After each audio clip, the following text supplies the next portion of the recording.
Hello everybody, 'tis I, the Rumpled One.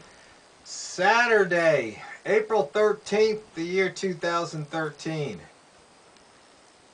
Well, this is about the time I just about finished up my taxes. Maybe you've already done yours, maybe you like to wait till the 14th. But chances are, you're probably not happy seeing how much money the federal government's taken from you. And that's what they've done. They've taken it from you. And you know why? Simply because their force, their power, is greater than yours. You see, if your force or power was greater than the federal government's, they couldn't take the money from you. That'd be like some little teeny kid, saying, hey, give me your wallet. You just swat him aside. But if that little kid had a gun and you didn't, all of a sudden the equation's flipped and his power's greater. That's why they're coming after your guns and my guns. That's simple. It's all about power. And once we the people collectively wake up and understand that, that's when things will change. But what I'm really wondering is today, when are we going to say we've had it up to here and it's time to push back? That's what I really want to know. Right now, they're deliberating on taking away our gun rights. Once again, there are no rights. All they're doing is saying that they've got the power to take away our guns. Because if they didn't have the power, they couldn't take them away. And so if we buy into their paradigm, their concept of rights and freedom, then we lose. But if we go, wait a minute, no, I'm not playing that game anymore. I'm here, I'm me, I don't care what you think you are, but I'm me, and I'm going to use my power to do as I wish. Now, of course, there could be certain circumstances to that, like death, imprisonment, confiscation. But what are your alternatives? You're already under their imprisonment. I know you think that maybe I've been breathing in too much fresh air, spending too much time by the sea, by the ocean there, and soaking up them negative ions, and it's messing up my way of thought. But no, the opposite. It's clarity. Clarity. You can see things for how they really are, what they really are, not some concept that's been drummed into our head through the media and the schools. Somebody said, hey, Rumpled-One, where you been? They quit saying the pledge a long time ago. Well, here in Mayberry, before every city council meeting, they stand up and they say the Pledge of Allegiance.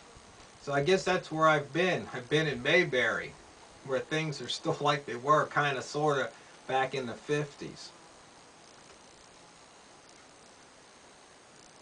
But the real question is how much further are we going to let them push us, hold us down, before we push back and say enough?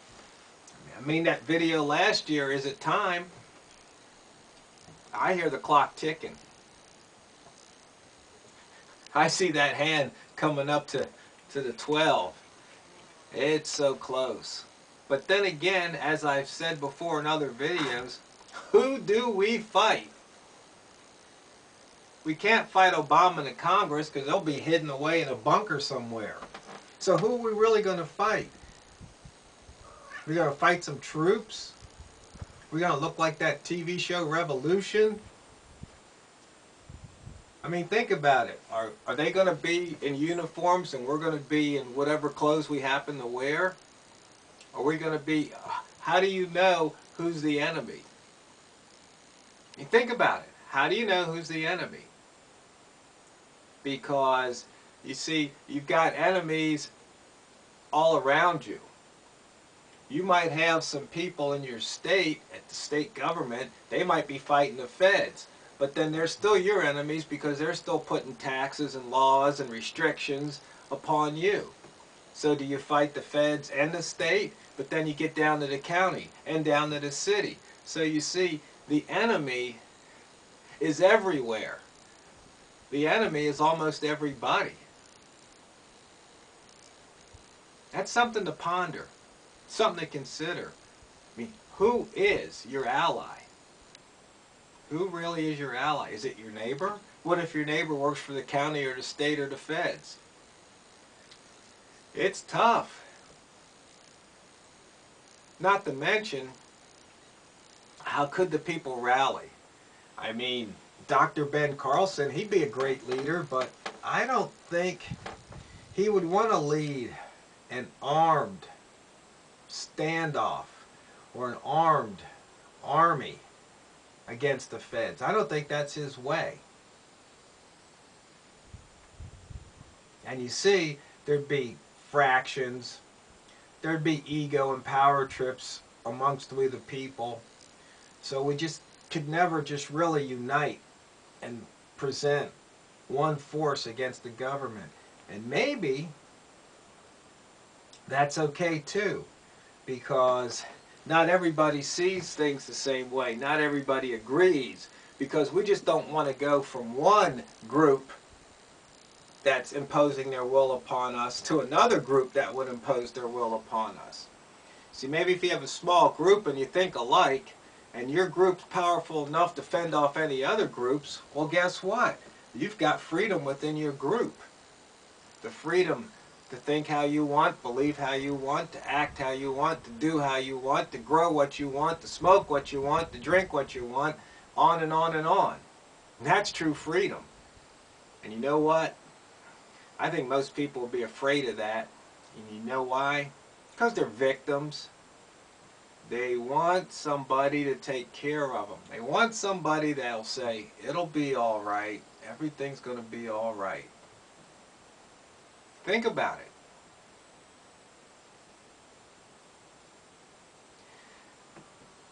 You see, as I mentioned in a recent video, you can be a victim or you can be an individual that stands on their own and doesn't want government to take care of them, doesn't look for their neighbor to help them, unless they're willing to help their neighbor in return. That American spirit has been crushed, programmed, trained, taught out of us. I mean, Comrade Obama,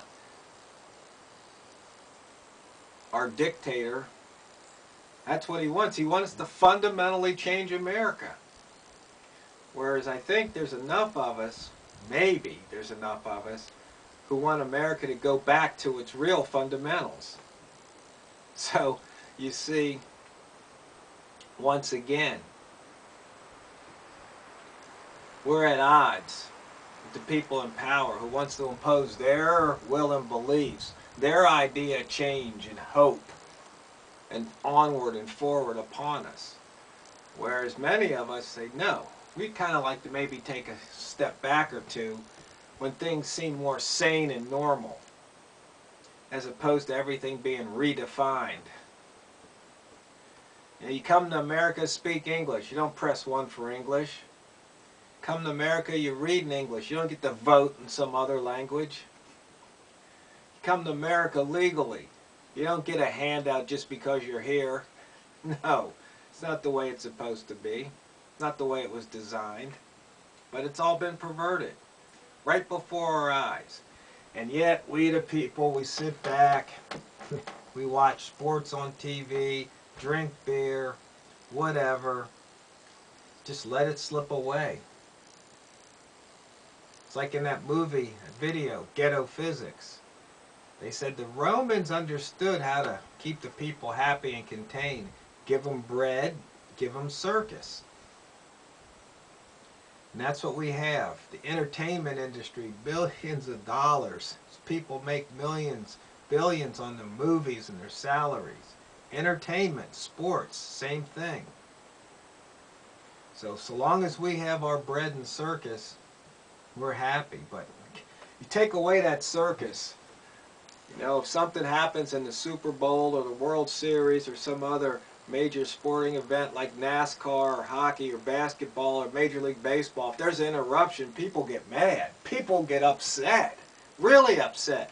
But take away their freedom, there's some people grumble, but not on the mass level. I mean, can you imagine the outcry if Obama got on TV to interrupt the Super Bowl or the NCAA finals, men's final? Can you imagine that? Well, that's the kind of outrage that should be going on right now, because we're getting Obamacare shoved down our throats where the president and the Congress and the Senate and I guess probably the Supreme Court justices and a few others, they're all exempt from Obamacare. That is tyranny. That is when we should be locking and loading and marching on Washington and saying, guess what? That your party's over. It's over. We the people are going to rise up and right things. That's what the Second Amendment's for, my fellow Americans. But we've been taught that armed confrontation is a bad thing, as opposed to Jefferson, who said, you know, that tree of liberty needs to be fed with the blood of tyrants and patriots alike about once every 20 to 25 years. Those old guys, they didn't have it all right, but they had a lot of it right. They knew what they were doing. Got to give them credit. But us modern folk here in the 21st century, pathetic, pitiful. We should be ashamed. We should all just hang our head in shame and just say, why did we do this? On the other hand, we should rise up and say, you know what? I realize the mistake that I've made. I'm going to now do something about it. And you see, this kind of talk is considered radical, rebellious, because it goes against the old status quo, which is, like I said, through the years has just swung so far over into the perverted area. You know what I'm talking about. I'm preaching to the choir here. So, my fellow Americans, how much further are you going to be allow the government to push you before you push back? Is it time to lock and load? Are you ready? Are you prepared? Will you wake up and smell the tyranny?